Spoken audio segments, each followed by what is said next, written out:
ரொம்ப நாளாக எதிர்பார்த்துட்டு இருந்த ஒரு நாள் இன்றைக்கி வந்தது மாதிரியே இருந்துச்சு. ஏன்னா நம்ம இன்றைக்கி திருப்பதி கிளம்புறோம். பேக்கிங் எல்லாமே முடிச்சாச்சு. இனி நம்ம வந்து சாப்பாட்டு நைட்டுக்கு என்ன தேவைன்னு யோசிச்சுட்டே இருந்தேன். இட்லி பண்ணலான்ட்டு தான் நேற்று மாவெல்லாம் அரைச்சி வச்சேன். ஆனால் பாப்பா சொன்னாங்க, அம்மா இட்லி வேண்டாம், சப்பாத்தியும் வேண்டாம், பொதிச்சோறு மாதிரி ஏதாச்சும் சாப்பாடு ரெடி பண்ணுங்க அப்படின்ச்சு.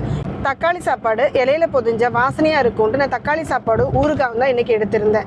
4 பொதி எல்லாமே ரெடி பண்ணி வச்சதுக்கப்புறம் இவர் கரெக்டாக ஒரு 2 மணிக்குள்ளே வந்தாச்சு. அதுக்குள்ளே நாங்களும் எல்லாருமே ரெடி ஆயிடுச்சு.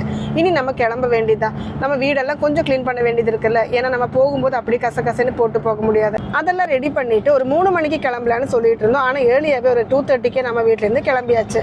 வரும்போது நம்ம எப்போவுமே காந்திபுரத்தில் இருக்கிற முனியப்பர் சாமி கோவிலில் போய் சாமி கும்பிட்டதுக்கு அப்புறம் தான் எந்த டிராவலிங்காக இருந்தாலும் ஸ்டார்ட் பண்ணுவோம். அதே மாதிரி இன்றைக்கும் போயிருந்தோம். ஆனால் அந்த டைமில் கோயில் நட சாத்தி இருந்தது. ஆனாலும் அந்த டைமில் அர்ச்சகர் இருந்தார். அவர் வண்டி சாவியை சாமி கிட்ட வச்சு கொடுத்துட்டு பிரசாதம் பூ எல்லாமே கொடுத்தாங்க. அதெல்லாம் வாங்கி திருப்தியாக சாமியெல்லாம் கூப்பிட்டதுக்கப்புறம் நம்ம நேராக அங்கேருந்து ஸ்டார்ட் பண்ணியாச்சு. அப்போ ஓகே, பை நெக்ஸ்ட் வீடியோவில் பார்க்கலாம்.